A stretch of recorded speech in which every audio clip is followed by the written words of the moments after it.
Turn in your Bibles to Mark. Mark chapter 1. Mark chapter 1, beginning at verse 29. It is also found printed for you in your bulletins. Mark chapter 1, beginning at verse 29. Immediately Jesus left the synagogue and entered the house of Simon and Andrew with James and John. Now Simon's mother-in-law lay ill with a fever, and immediately they told him about her. And he came and took her by the hand and lifted her up. And the fever left her, and she began to serve them. That evening at sundown, they brought to him all who were sick or oppressed by demons. And the whole city was gathered together at the door. And he healed many who were sick with diseases, and cast out many demons. And he would not permit the demons to speak, because they knew him. The word of the Lord. Thanks be to God. Let's pray.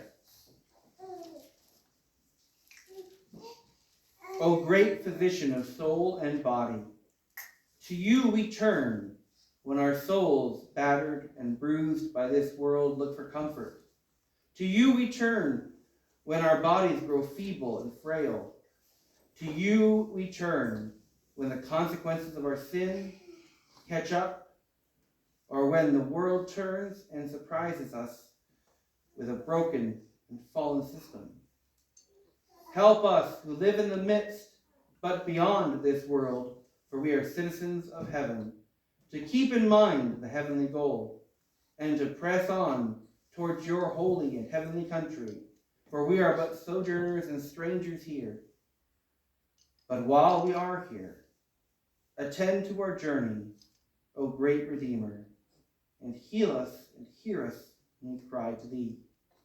For we ask all things in your name, together with your Father and the Holy Spirit.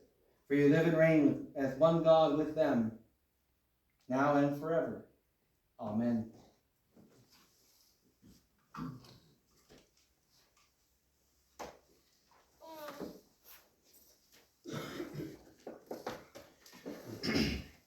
As we continue on through Mark, we leave immediately where we left off.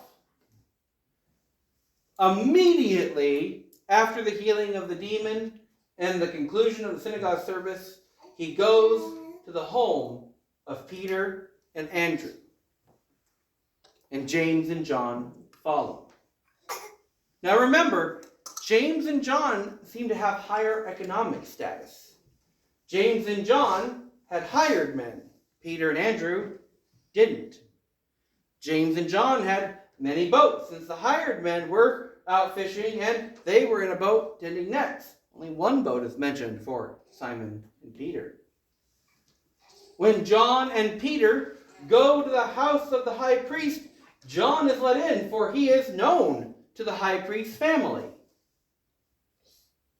Peter is not. Provided that both have houses in Capernaum, one would expect to go to the nicer house. Let's go to the house of servants. Let's go to the house with hired hands. Let's go to the house that has better things to eat. Let's go to the house with comfier cushions.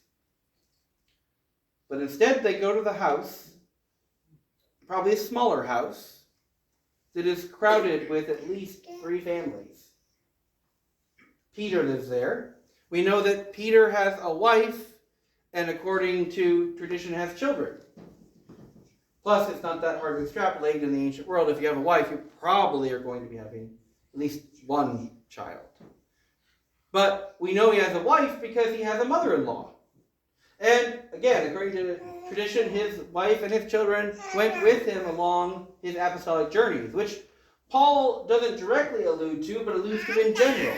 Do not the other apostles have wives and children that they take along? Remember when Paul kind of complains about that to those who were complaining about him being supported as a single guy? You support their families. Doesn't directly mention Peter, but Peter is included along with the other apostles. So we have Peter, Peter's wife, Peter's children. Then we have Andrew. Presumably Andrew is married and has children.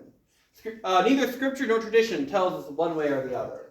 This is not something that we absolutely know. I'm just an assumption that we generally make based on the time frame that they're in. Because if we had another apostle who was single, beyond John who had Mary accompanying him, then you think Paul would have mentioned it as he's talking about his single apostleship. But he doesn't. He just assumes that all the other apostles have family with them.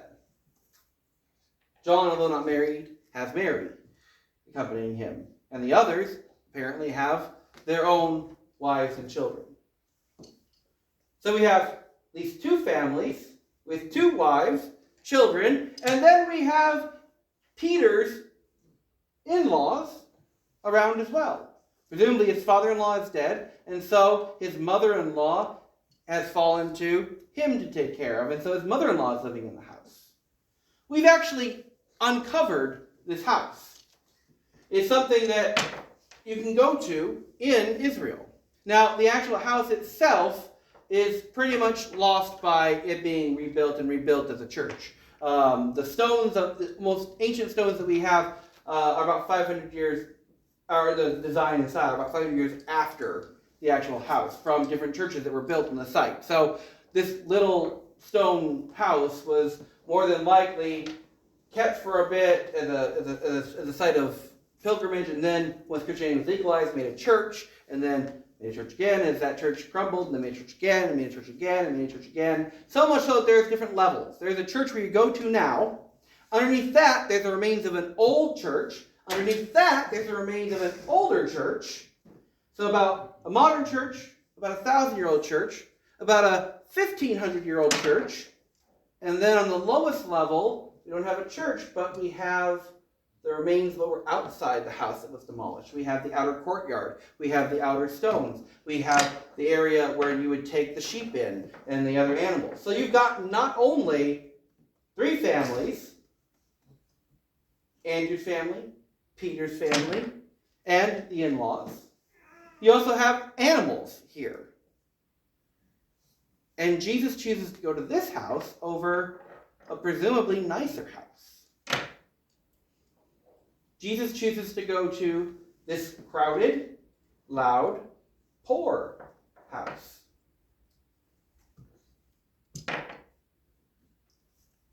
How many of us would make that choice?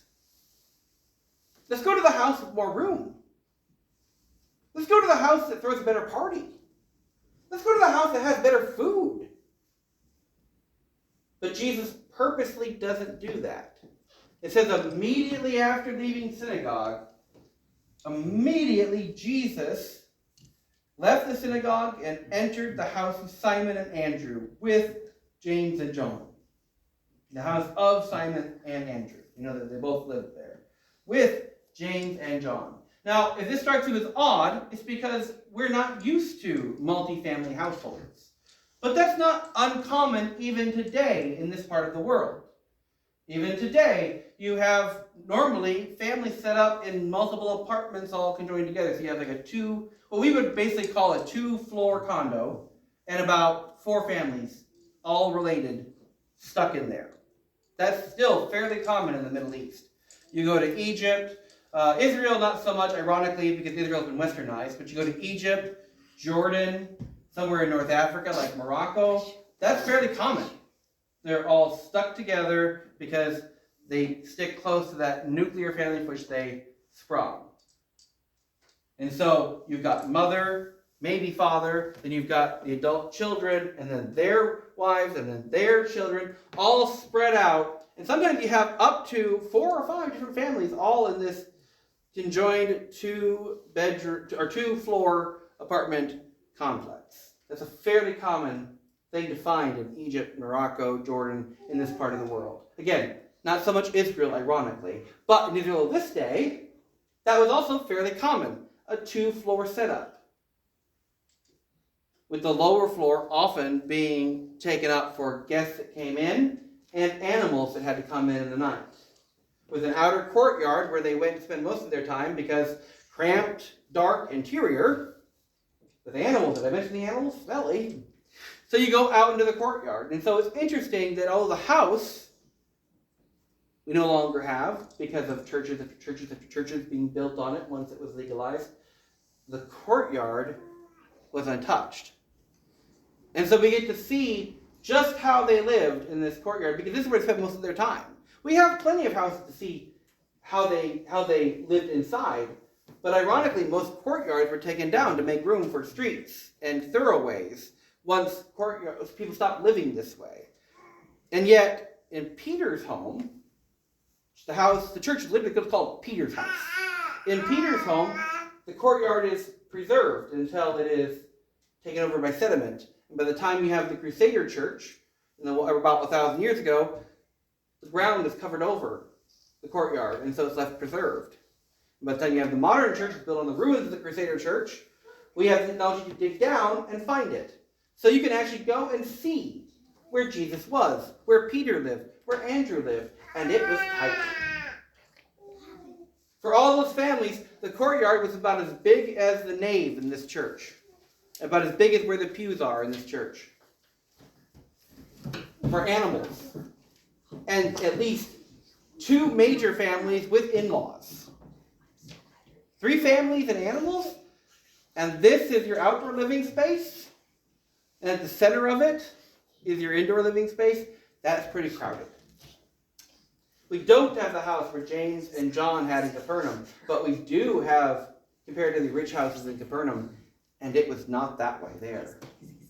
You normally entered into a nice atrium with flowing wind coming in, a nice little pool to refresh you, where you could sit and enjoy with no animals and no smells. And then you walked into a dining area that had open air, and then, in case it rained, areas on the side that were roofed, so that you could eat and enjoy. And then you had servants' quarters off to the side, either this side or that side, and then often a kitchen on the other side where the servants' quarters weren't. And then the main house in the back. The whole front of the house was set up for entertaining. Kitchen, slaves, open air area, and entertaining hall. And we can relatively safely assume this is what John and Zebedee's house looked like in Capernaum. Now, if I had 2 sets of brothers here, I'd be like, let's go to John and James's house. It's closer. But they went to Peter and Andrew's. And it wasn't their choice, it was Jesus' choice. Which had to shock James and Andrew. Where are we going? My house is that way. Wait, that way's Peter's house. We're going to their house?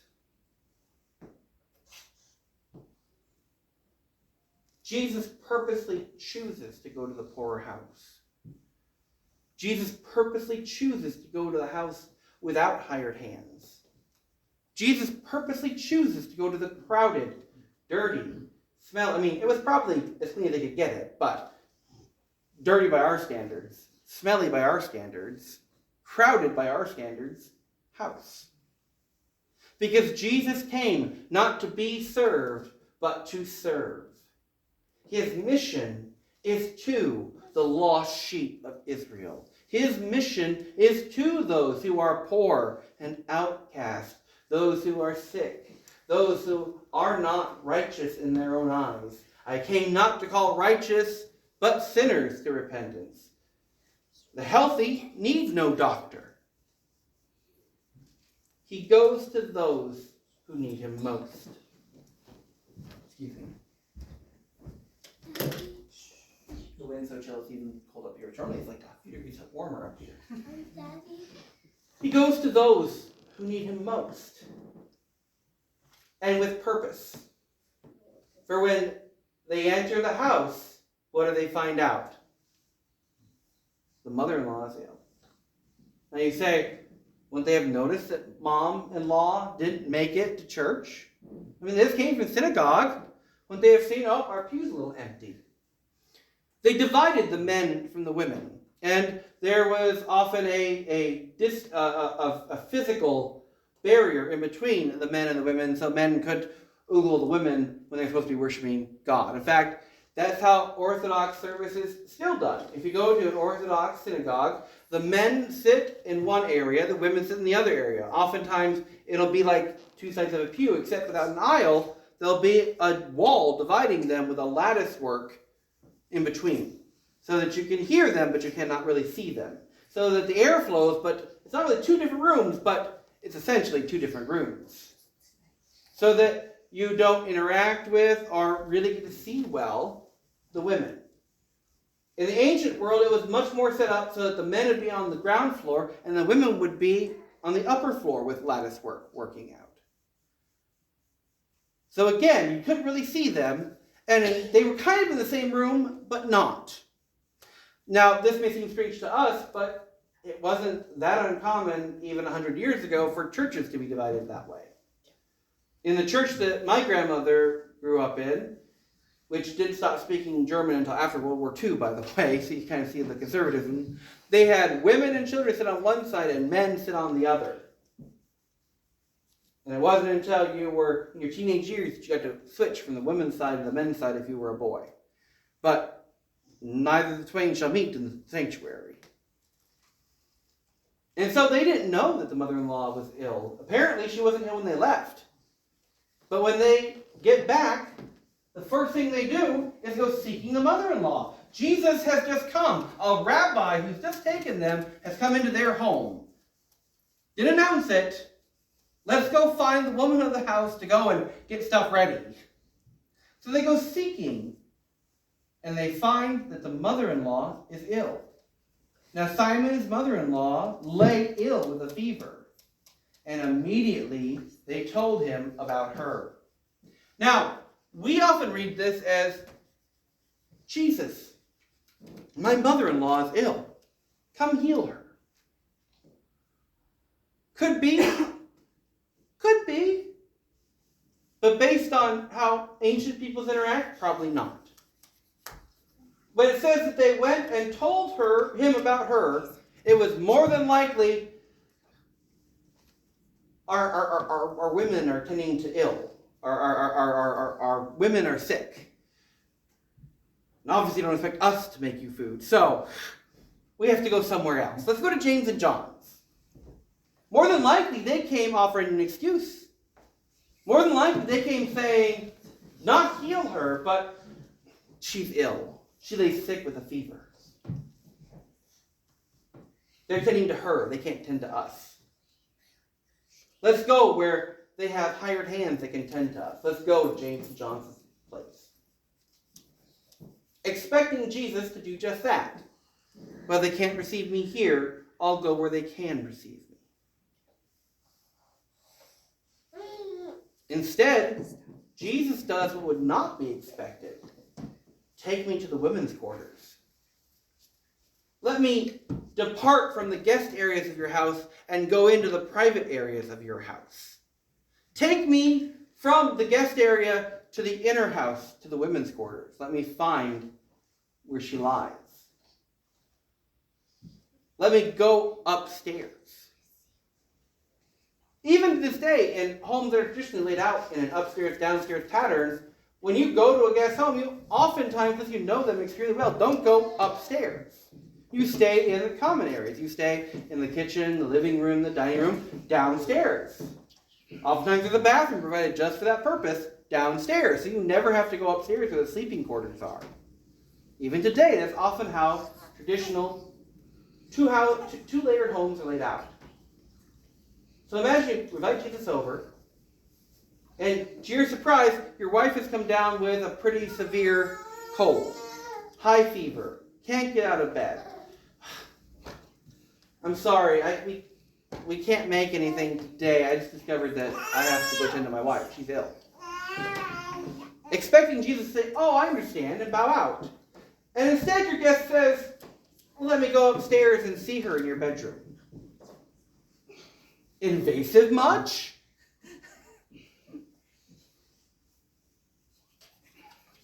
Jesus does the unexpected, and instead of being polite and leaving, he goes further up and further in.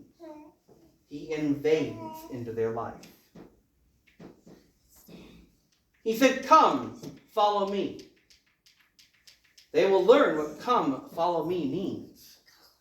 Too often, we invite Jesus into our hearts just like this. Come into the living room of my heart. You know what? Come into the kitchen of my heart. You know what? Stay in the parlor room of my heart. You know what? You can even hold the remote. Wait, you want to come into my messy bedroom?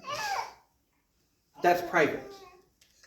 Wait, you want to see into my pantry where I keep the door closed? That's private. Wait, you want to look at my nasty basement? That's private. It's not prepared for guests yet. You said, knock and I will sup with you. This is where we sup. Stay in the supping area, Lord. No need to go into the bedrooms. When Jesus said, come, follow me, and they accepted, it was an acceptance of all. He will not stay in the polite seating areas. He will not act like a polite guest.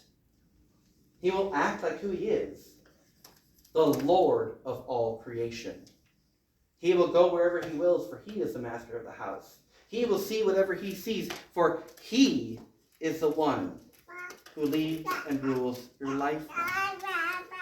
There are no divisions where you say, here, heal, fix this, and stay away from that. Here, be Lord of this, but that over there, stay away from that. Here, be Lord of my personal life, and leave my career life or my public life alone. Here, fix my career, but leave my relationships alone. Here, I invited you to take care of these sins. I don't like these. That one I like. You leave it alone. Jesus is expected to stay out in the courtyard. He not only goes in, he goes in and upstairs. Instead of accepting, we can't have you here today, Jesus essentially says, too bad, and barges up. Ungentlemanly, rude, and righteous.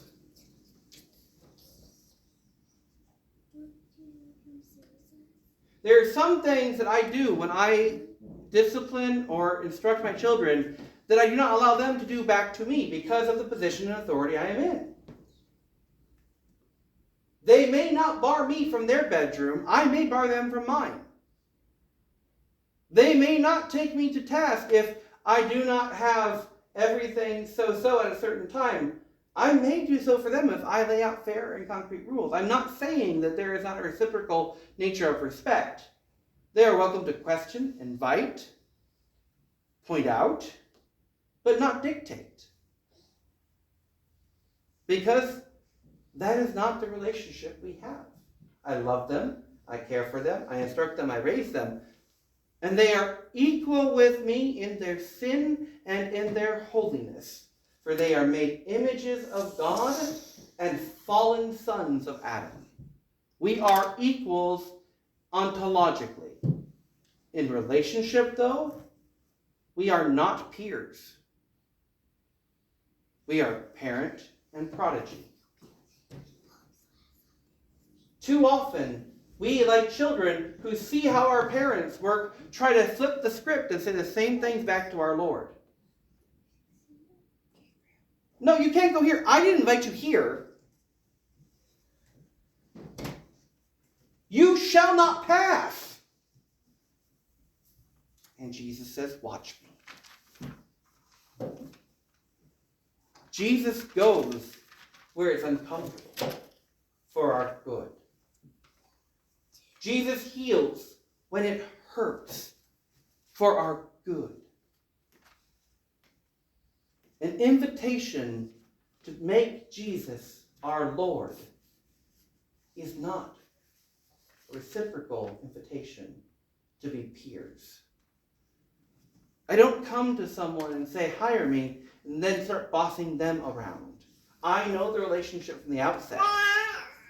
Employer and employee may be ontologically equal, but I accept the different relational position. The moment that I accept the position that that I offer my time for and willingly submit to.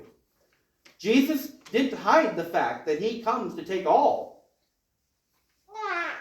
He says, my yoke is easy and my burden is light. But he doesn't disclaim the fact, he doesn't hide the fact that it is a yoke and a burden.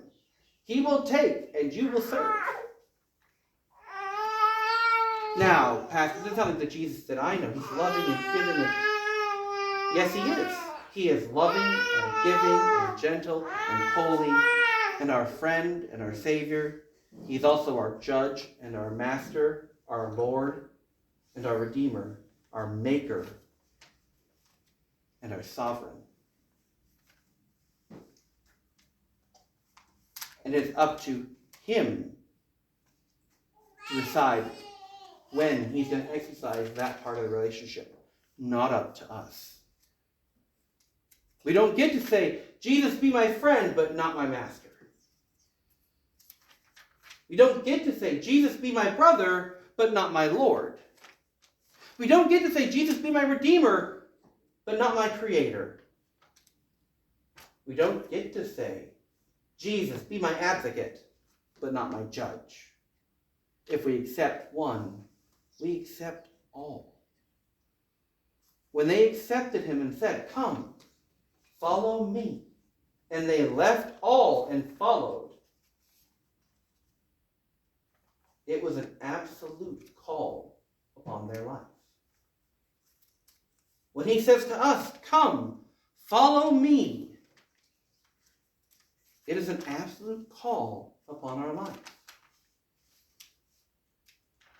Do you know what we call those who let Jesus in, but only into the parlor? Do you know what we call those who let Jesus in, but he's only allowed in the front porch? Do you know what we call those who let Jesus in when it's convenient for other people to see who we know? I got Jesus over. I can't talk right now. I thought, Jesus is in my dining room. I'll call you back.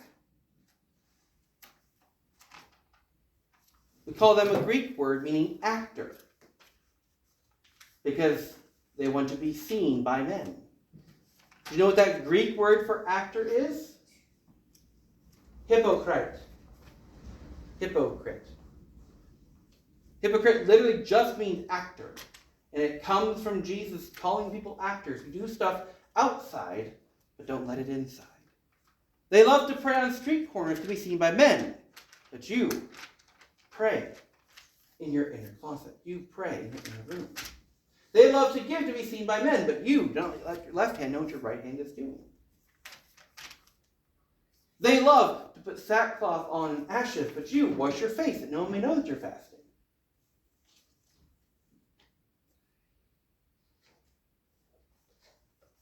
If you only want Jesus in the public areas, you don't really want Jesus at all.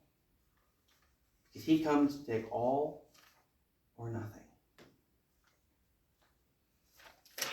I think C.S. Lewis did a very grand picture of this when he wrote The Silver Chair. In The Silver Chair, you have two children who are whisked off to Aslan's country, not to Narnia. Eventually they'll get to Narnia, but they first come to Aslan's country. And when they're in Aslan's country, the one who knows Aslan, who's been there before, Eustace, is blown away. Seemingly falls to his death, but the lion pushes him on the wind and he's blown away to Narnia. And the one that doesn't know what's going on is left in Aslan's country. And she's desperately thirsty. Her name is Jill. She comes to the pool and she sees delicious water, hears the babbling brook, but sees a dreadful lion sitting by the pool. One claw out, dipped in the pool. Jill tries to bargain with the lion. I'm thirsty. If you would just leave for a bit, I'll come and drink. If you are thirsty, come and drink. Well, I dare not with you there. Would you back away? No. If you are thirsty, come and drink. Well, would you promise not to eat me? You're a good lion, right? I have devoured kingdoms and nations and empires.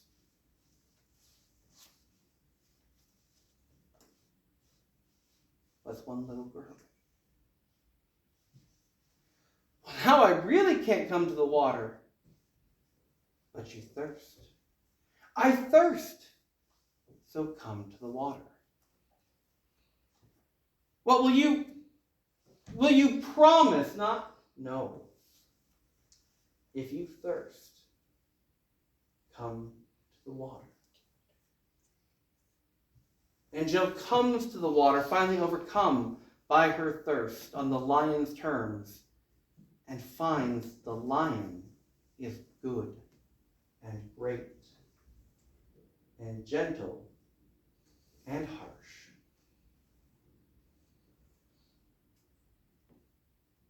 Earlier, a few books back, it's the same thing in a different way to the Pevensey children.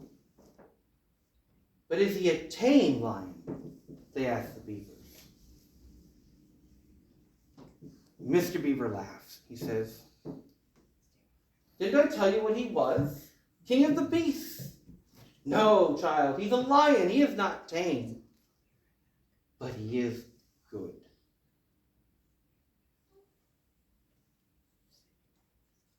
We do not have a Lion of Judah who will only agree to heal what we think needs healing and leave the rest alone. We have a Lion of Judah whose goal, like in the voyage of the Dawn Treader, is to take his claws and scrape all the scales off of our dragon body until the little boy is there again, Eustace, who's turned into a dragon. It is not painless and it does not hurt. But in the end, it is good. If Jesus comes, he comes as he is, and you cannot change him. But unlike anybody else whom you invite, whom you also cannot really change, for we cannot change people and make them less than we find them. This one we have the only guarantee of being the one who is good. And that's the only person you can say that about. He may not be tame, but he is good. And so he ventures up, and he comes to the mother-in-law, sick in bed. And notice, he doesn't heal her and then tell her to arise. That's the standard pattern that we expect in a healing. But even here, he subverts our expectations. When he comes to Simon's mother-in-law, who lay with a fever in bed, he took her by the hand and lifted her up, and the fever left her.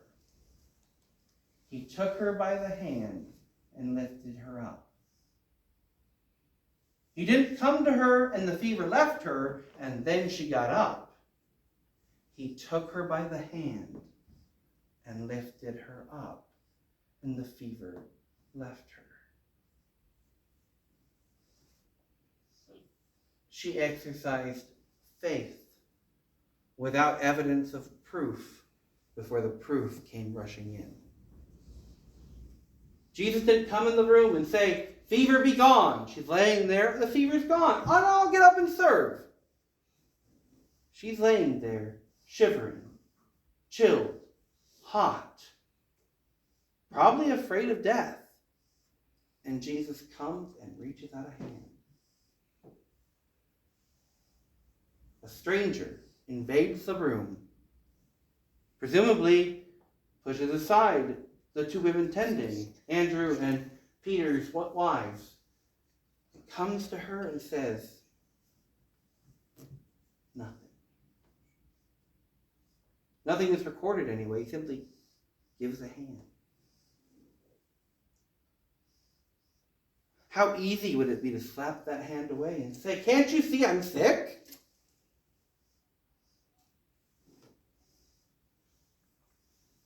But he takes the hand. She allows him, and so he lifts her up either sits her up from bed or later lifts up her whole body, and the fever leaves her.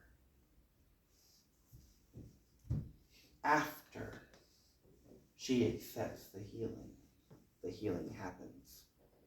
After she accepts the healing comes. Not before. They have to accept without the work of power, and then the work of power comes. Just as it was not until after they said, I will leave all and follow you, and after they heard his teaching that the first miracle happened, so too the mother-in-law accepts by faith based on who he is, and then he proves himself faithful. And the fever departs. And she arrives, and she serves them, and Jesus has his meal.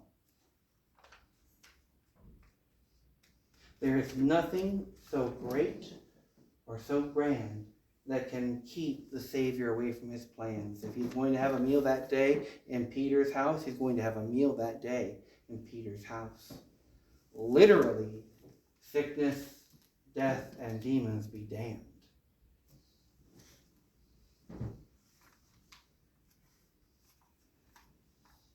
Now we could read that as, how unloving, how demanding, how rude.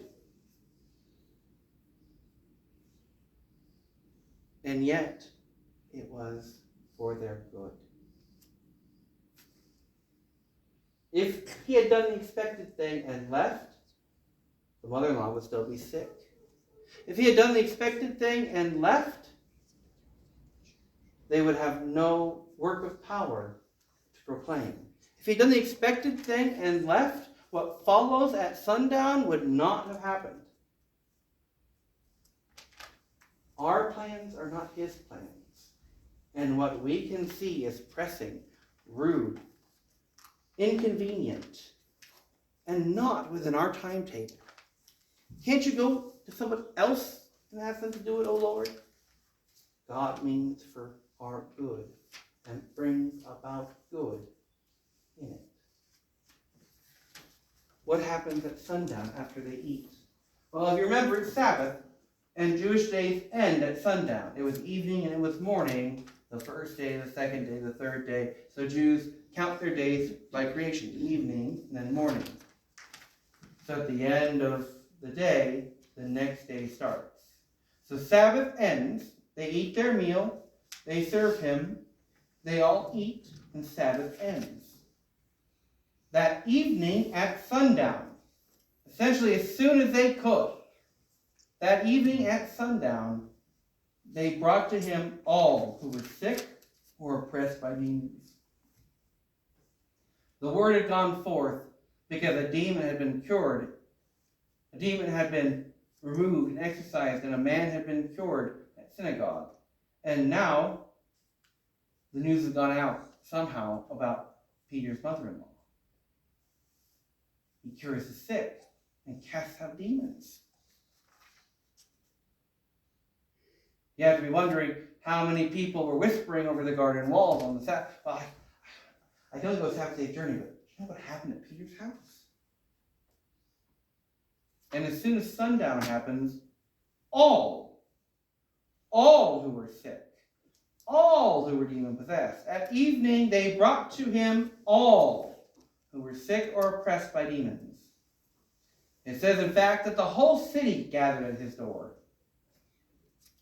Everybody knew someone who was sick. Everybody knew someone who had an illness, who had an oppression, who had a demonic spirit, who had a fever, who had a suffrage of blood, who had an uncleanness, and they brought him to the house of the poor fisherman. He chooses to go to the house that's not designed for patronage, when he could have easily gone to Zebedee's house, which was designed for patronage. That whole atrium setup was literally to have your patrons wait until you as a client were ready to receive them and do some good for them, and in turn they would do good for you, which was the whole foundation of the patronage system that Rome had set up. Here, They're just filling the random courtyard in the street beyond, and the next door house, and the next door house, waiting to be seen. The whole city comes to the poor man's house. Because that's where God is dwelling. And as they come to the house, he healed many who were sick with various diseases, and cast out many demons. And he would not permit the demons to speak, for they knew him. He wanted them to come because of his word, not the word of his enemies. He wanted them to come because of what he did, said, was, not because of what the demons declared. But did you catch that? They brought all, and many were healed. They brought all, and many were cured of demons.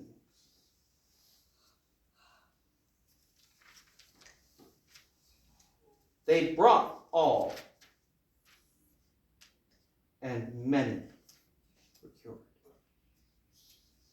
I mean, yay, many were cured. But you have to wonder, why not all? They brought all, why were all not healed? They brought all, why were all not cured? They brought all, why did only some recover?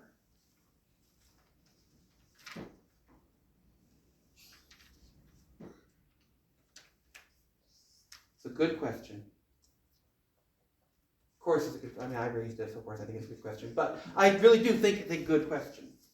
They brought all. Why are only many? I think we've all had the experience of praying for somebody to get better. It didn't happen. They brought all, but only many were. When I was 18, I think most of you know this story, but when I was 18, my high school girlfriend that I had from essentially freshman year until senior year, we officially started dating sophomore year, but we spent pretty much every day since freshman year together. So officially, it wasn't Facebook, but Facebook officially sophomore year. But we spent 4 years together, pretty much every day. And Sundays, so pretty much every day, all day, all at school, after school, driving her home from stuff at school, hanging at my house, Saturdays, Sundays. I mean, we spent pretty much every day for 4 years together. She had a heart condition. It was congenital. She had it since she was born. In fact, that's how we first met. I was in the office for something, and she had passed out running in gym. She fell into a bush, passing out running. And so I was in the office, and her hair just had leaves and all sorts of stuff in it, and she just looked a right mess. And she had such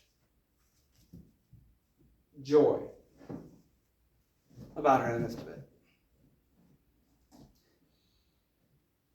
I wanted to get to know that person. So we dated. We thought we dated secretly because I had a pastor that didn't think the high schooler should date. So we'll keep it secret. We did a terrible job of keeping it secret, but we thought we were keeping it secret. We graduated Sunday, and for graduation, she got a car. She wasn't able to get her license because of her heart condition. She had gone long enough without any fainting or seizure activity that she was able to get her license. That Wednesday, she wanted me to go with her to get her license taken care of. But my senior summer had just started. I had activities planned and stuff getting done, and I really didn't want to spend all day at the DMV in Marshalltown 3 days after I graduated. So I asked if some of her friends could take her, and I would see her at youth group that night. And then I didn't see her at youth group, and I thought, okay, she's mad at me. Didn't think that much of it. So about 9 o'clock, I get a call, and it's the hospital in Marshalltown. And apparently they've been calling around trying to find someone named Michael who knew this Rachel. They called the house phone. We went there, and all I knew was that she was in the hospital. At this point, that's all I knew. And they take me to a room with a long table in it and chairs, and which is strange. I'd never been to a hospital, been taken to essentially a conference room apart from a way like that. Okay, whatever, weird. Didn't register, wasn't thinking about that. So I sat at the table, and all I was praying was, Lord, make her all right. Lord, heal her. Lord, make her all right. Whatever's happened, help her. And a nurse walks in and asks if I'm ready to identify the body. That's why I was taken to that room. No one told me that. No one even told me she was dead yet. That's how I found out she had died. And I shift gears a bit and wait, hold on. What? At 18, I had to go in and identify her because her mother, who was not a believer, was so distraught that all they could get out of her was my name. All day. That's all they could get out of her. And not even a last name. They were just calling around at Michaels that went to her school. And because she could identify the body, I had to. So I went in, identified that with her. And I went home and I started calling because all she had was her mother and her little sister, and they were too distraught. So I just started with her art teacher because that's the first person that I knew who could reach a large number of people that could go at the same time I was. I just 10 p.m., 11 p.m. at night, I started calling. And then the funeral fell on me because and then because we did such a terrible job of keeping it secret, keeping it safe, all the decisions for songs, for music, from the because we had it at the school because it was so large, and that was all mine too. All the teachers coming to me for. What are we singing? The choir director said. What are we doing? And I was so busy dealing with all that, it wasn't until I went to Faith and had a dream that she was alive and we were at Faith together that I woke up and really began mourning because I just had to carry on and get stuff done. There was too much to do. And I didn't have time. And 3 months later, it caught up. Why do some pray for healing and it happens? Others pray for healing and it doesn't. Nothing in my prayer was wrong. Nothing in my prayer was outside the will of God. Nothing in my prayer was any different from any other prayer that anybody offers up when they hear their loved one is in danger.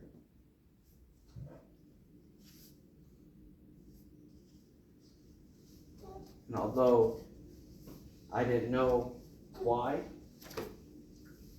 I knew who.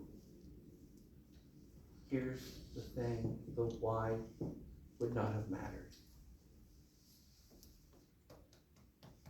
If that moment, in that room, as I was waiting at the conference table, a voice from heaven entered the room and said, my wife is so fond of putting it, you're so loyal, you would have married her, we never would have gotten married. In fact, both her and my best friend call her my first wife. I may have the opposite opinion on issues, maybe. But if it would have been, you need to be free to marry this woman. You need to be free to have these children. You need to be free to intersecting with these lives. I know for a fact if I had gotten the reason why at 18, I would not have cared. Can't you do that with this Rachel? Evidently, I collect Rachel's advice. Can't you do that with this Rachel? Can't you do that with her? Why does it have to be this way? It could be that way. If we get the why, all we would do is argue with the reasoning. So often we're not told the why, but we're told the who. And the why doesn't stop the pain. I love my wife. I love my children. I love my life. But that doesn't stop the pain of missing the first. Even though I can see how God was working all things together for good, it doesn't change that it hurts. But the hurt was for healing and for good.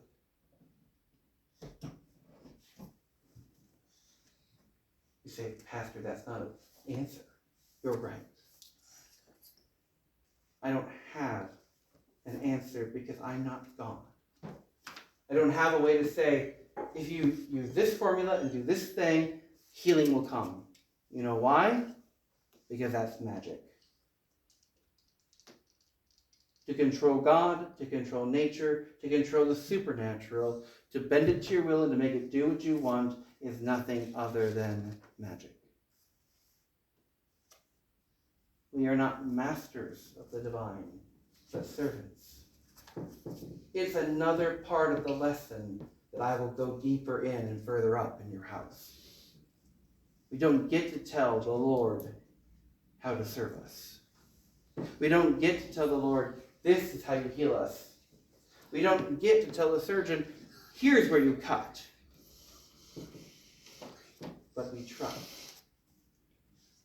And I think in another work of C.S. Lewis, one less well known, the Ransom trilogy, sometimes called the Space trilogy, which is ironic since I don't know if his whole point was to get people to start calling it deep heaven or second heaven rather than space. But in the Ransom trilogy, or the Heavens trilogy, in the second book, Perelandra, he deals with the question of what if. I mean, doesn't all directly deal with it, but one of the things he does deal with is what if. Let's play that game. What if you were given that power? If we prayed in this way, in this name, with this way, people would get healed immediately. It would happen. It would do it. Can you imagine the weight that would put on us? We are not strong enough to be the ones who create the healing, the saving. Because we would have the other flip side. That every person that did get sick, that did die, that did not recover, would be on us. Well, we weren't there to pray the right way, the right time, the right... We weren't there to make... We already do enough of that in our own fallenness. It is only the Lord that can hear the words, Lord, if you had been there, my brother would not have died. Imagine if we had that power and every time we turned to someone who had the formula and went, James, if you had been there, my loved one would not have died. We're not meant to carry that weight. In speaking to a character in the book, an archangel named Melicandra, it says to the hero at the end of his journey, be comforted, said Melicandra. It is no doing of yours. You are not great, though you could have prevented a thing so great that deep heaven sees it with amazement. Be comforted, small one, in your smallness. He lays no merit on you. Receive and be glad. Have no fear, lest your shoulders be bearing up this world. It is to ours to pray and him to answer. It was for them to bring, them to make aware, them to present, and the Lord to heal. comforted in your smallness, small one. Receive and be glad, lest you try to bear up the world. Our shoulders are too small to bear it. He lays no merit upon us except that which he provides and calls and does. He lays no merit on you, and that is a good thing. We are small, and that is a good thing. We are only to receive, and that is a good thing. Lest we grow too tall, too strong, too mighty, too proud, and bear the world on our shoulders. What is this? Many were brought.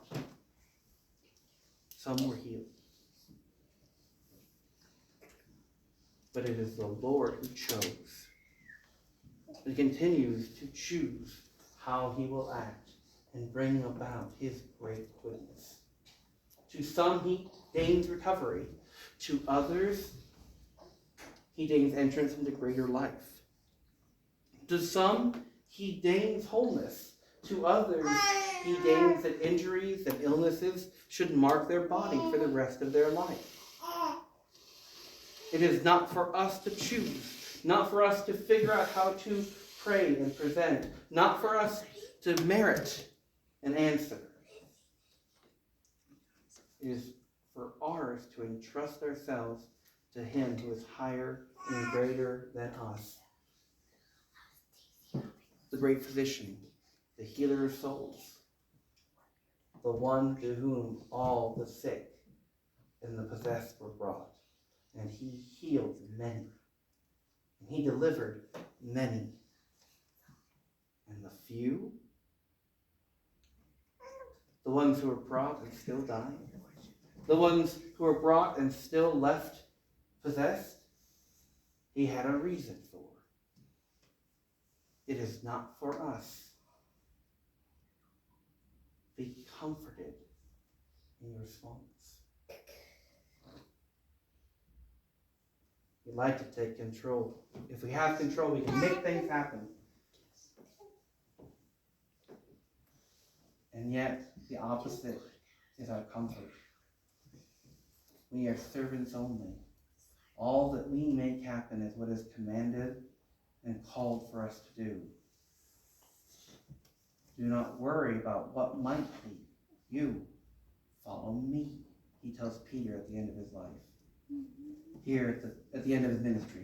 Here at the beginning of his ministry, he still has to tell Peter, you follow me. We have enough to do in following him. It's not for us to bear up all the world. It is for us to follow him and to present to him what we can and have him choose to heal those he will heal. Glory be to him, the maker, the healer, the bearer, the knower of all things. Be comforted, small one, in your smallness. He lays on you no merit. Receive and be glad. Let's pray. Lord of heaven and earth, you move in ways which we do not know. And yet, when we, like seeing a wind that is past, see the movement of your Spirit, we know that you are on the march for good. Help us who remained under the shadow of sin and death to greet the warm wind of your Spirit, which flows from your Son, who burst forth from the grave to stand mighty, whole, and healed over sickness, sin, and death. Help us to cast our cares upon you, for you care for us. Amen.